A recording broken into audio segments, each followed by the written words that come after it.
Hello, my name is Robert Sipp, and I'm the Executive Director of the Red River Watershed Management Board. And today I'm going to be talking to you about how the Red Board balances flood damage reduction and water quality. So a little history on the Red Board. We were formed in 1976 by the legislature, and our original focus was on flood control only. We are actually a joint powers board with taxation authority. And a quick side note, back in 1991, the legislature allowed us to change our name from the lower Red Board to the Red River Watershed Management Board. And at that time, too, our authority was readjusted and redefined a little bit to allow the board more flexibility to do things other than just flood control.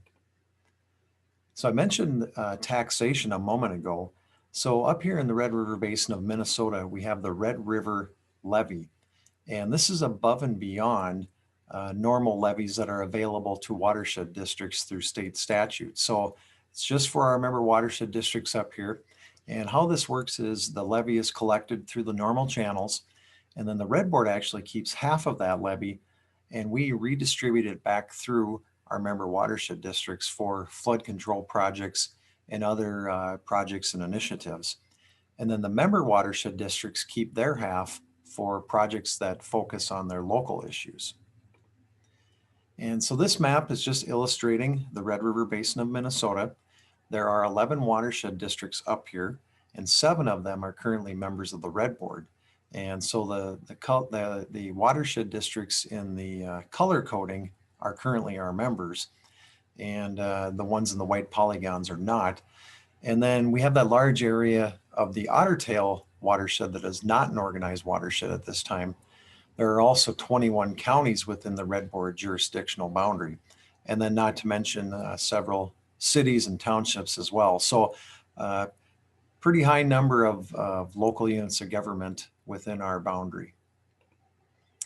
We also have a mission that focuses on alleviating flooding and the beneficial use of water in the watershed of the Red River of the North.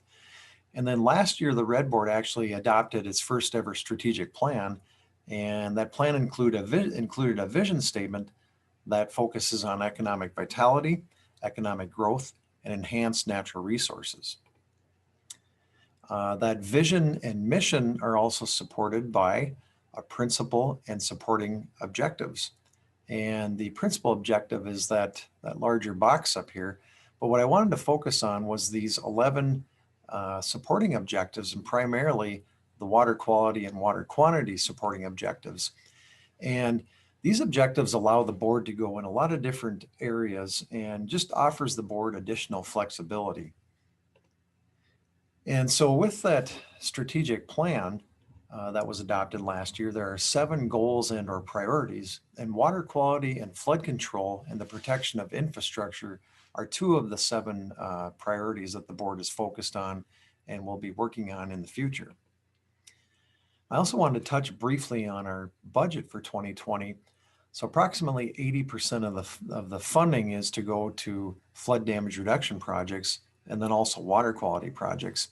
We also fund some different programs annually, and that includes the Red River Basin Commission, the Red River Retention Authority, the USGS for stream flow monitoring, and then also the International Water Institute for the River Watch program. And so just a moment on funding commitments. Right now, the Red Board has about $32.6 million in funding commitments for flood damage reduction projects, the water quality program that we have, and we'll talk about in a moment. And then also we are the fiscal agent for the Flood Damage Reduction Work Group to implement the 1998 mediation agreement, and then those 4 programs that I mentioned earlier. So that kind of shakes down into the fact that the Red Board has about 92% of its funding commitments in flood damage reduction projects. And when I say funding commitment, we actually have funding agreements or contracts with our member watershed districts to implement projects. And then you can see water quality there at about 6.6%. Regarding that line item on leveraging for flood damage reduction projects, again, it's just about 30 million that we have committed. And then the match from all the other sources, primarily local and state sources, is 49.2 million. And then we're aware of our member watershed districts that will be applying or have applied for up to 51 million in funds through the DNR flood hazard mitigation program. So the leveraging ratio is about 3 to 1 here, and we believe that's some pretty good bang for the buck, especially given the fact that these are large scale projects. They take a lot of time and effort, and ultimately we are being responsive to our taxpayers and the folks that need flood control up here in the Red River Basin. So a little bit on challenges and opportunities. So we do have an international waterway, and that's shared with not only North Dakota, South Dakota, and Minnesota, but also Canada and the province of Manitoba. And we've had continued flooding not only in just recent years, but many decades prior to that. And I'll touch on real briefly, back in the late 70s, early 80s, the Red Board was moving along doing flood projects. And then a lawsuit came up between the Red Board and the DNR, Army Corps of Engineers, and environmental groups. And those groups were contesting that our projects should incorporate water quality and habitat in addition to flood control, and then other natural resource enhancements or features. And so after being in court for a while, the court said that, no, wait a minute, you folks are going to mediate this. So we ended up in mediation for about 10 months to a year. And after all that time, an agreement was signed by all parties involved, and it created the flood damage reduction work group. And from that point on, projects would then incorporate natural resource enhancements and other features that were related to water quality and habitat. And so there's some annual funding for the work group for project team support and project acceleration grants, and then also monitoring and technical efforts. And then we'll also talk briefly about some ongoing water quality monitoring and implementation efforts as well. And this is just a higher level map illustrating the entire Red River Basin of the North in Minnesota and North Dakota, and then Manitoba, Canada. And so in 2019, we did have some devastating flooding in the Red River Basin as a whole. Some areas, especially up by Roseau and Hallock in the northwest part of the state, received 14 inches or more of rainfall just in the month of September. And so in a lot of areas of the entire basin, agricultural activities ceased. Many farmers did not even turn a wheel and didn't harvest anything. And so when we have that kind of flooding, our projects, they are engineered and designed quite well. But when you get that kind of flooding, we still have the impacts that you see there as highlighted in the confluence of the Roseau River and Hay Creek. But nonetheless, we are committed to continuing to move forward with our projects, with our member watershed districts, to look at ways that we can balance flood damage reduction and water quality, despite the times when we have severe flooding like this. So just want to touch briefly too on the fact that the Red Board has helped fund 60, that's 60 projects since our beginning. And those 60 flood damage reduction projects are located up and down the basin. We've also helped fund or co-fund 300 farmstead ring dikes, not only with the state of Minnesota, but with our member watershed districts as well. And had an opportunity to fly with one of my managers in April of 2019. And we flew from Thief River Falls over to the Red River, and then up to Oslo and Drayton, then back down to Grand Forks, East Grand Forks, then ultimately to Crookston, and then back on to Thief River Falls. And this is a farmstead ring dike that was constructed, and pretty lonely feeling out there, but nonetheless, it looks like it's doing its job quite well. And real unfortunate that we still have this level of flooding. This was also the area between Drayton and Oslo, and you can see the Red River here kind of meandering through this whole flood corridor. And by no means are we done with the Red River regarding flood control. We still have a lot of work to do. And just a side note too, the pilot indicated that about 10 to 12 days before this, there was water as far as you could see. So Pretty bad flooding here the last couple of years, folks. And so this was that flooding in the fall of 2019, again, up by Roseau. And this was either a soybean or wheat field. And obviously nothing was harvested that late in the year. And this is another shot that same day, Roseau River watershed. You can see the farmstead ring dike here doing its job. And then there's a pickup here, and this farmer had to park on the high spot of this road and then either take a boat or a canoe from point A to point B to get to the farmstead. So very challenging situation the last couple of years.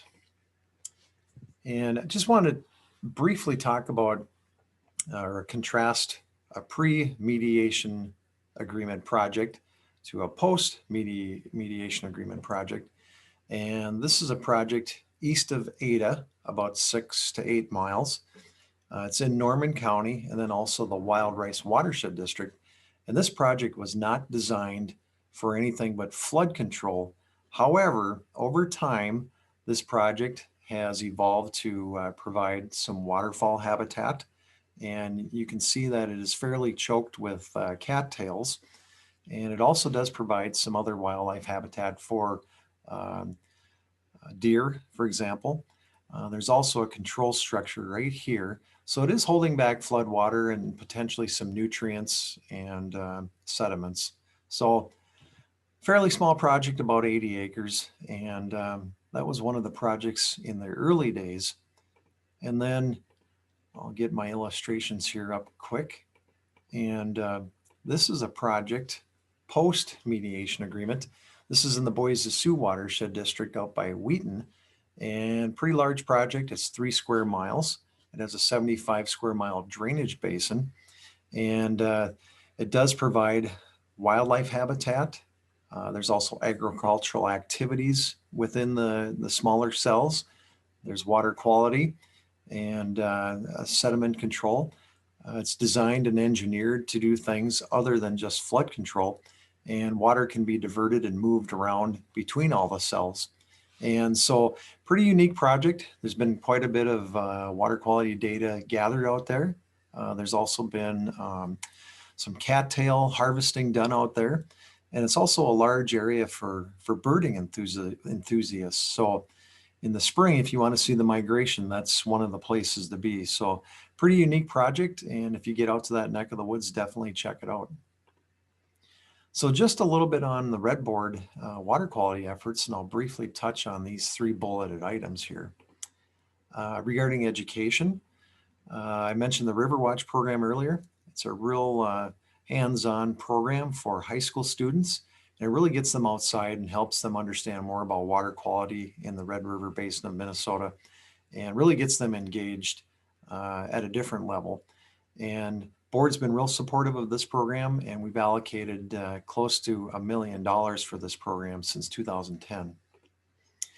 Regarding technical products and efforts, this is not an all-inclusive list. We are aware of about $16 million being allocated by the Red Board for several technical products and efforts and activities, including things like LIDAR, stream flow monitoring.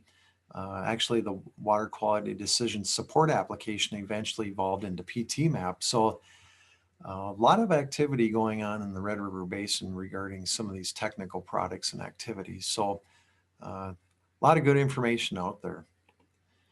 And regarding monitoring, I just want to touch on the fact that the USGS has been a pretty strong partner in addition to other state and federal agencies regarding water quality monitoring.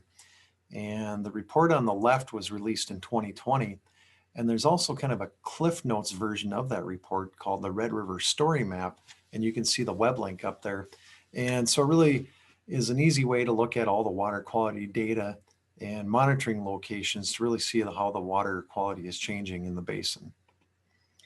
Regarding implementation projects, the Red Board has allocated $3 million for water quality in 2020. And the Red Board directed its Water Quality Committee to develop a water quality program, which ultimately was approved in March 2020. And then we had rollout this past spring.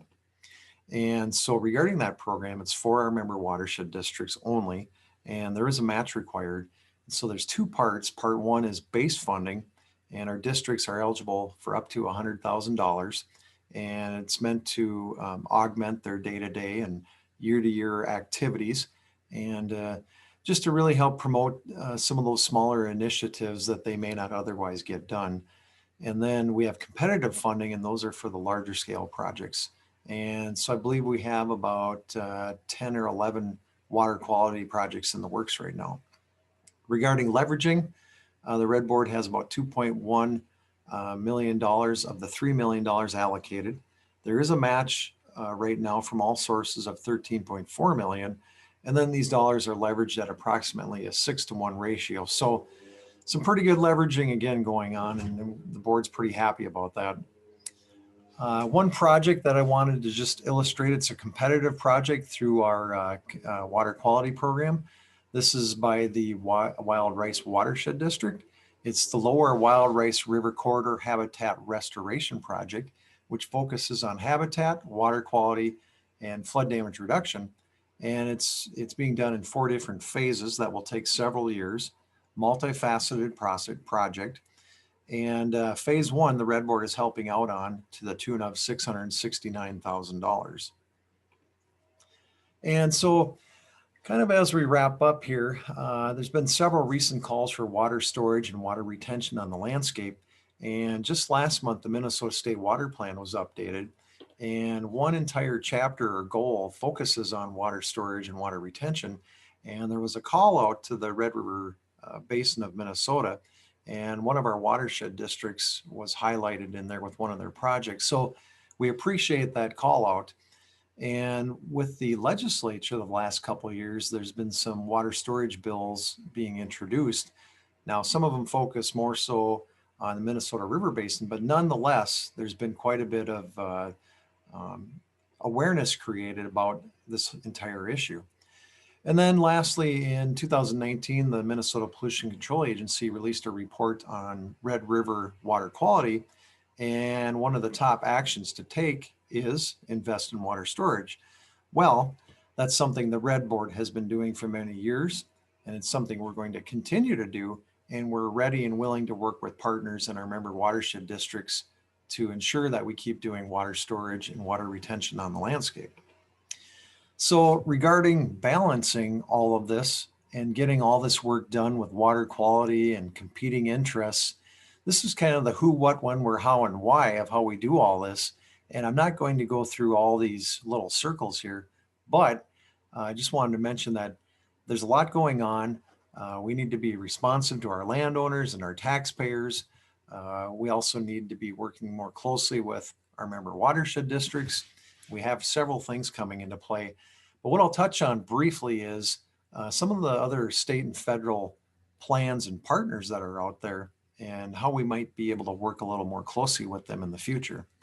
And so this is just kind of a snapshot of the Minnesota Prairie Plan, and it's showing the Agassiz Beach Ridges corridor here. And this is Traverse County, Boise Sioux Watershed District is out here. We talked about the North Ottawa project, and they also have a Red Path project going on right now, a large scale flood project.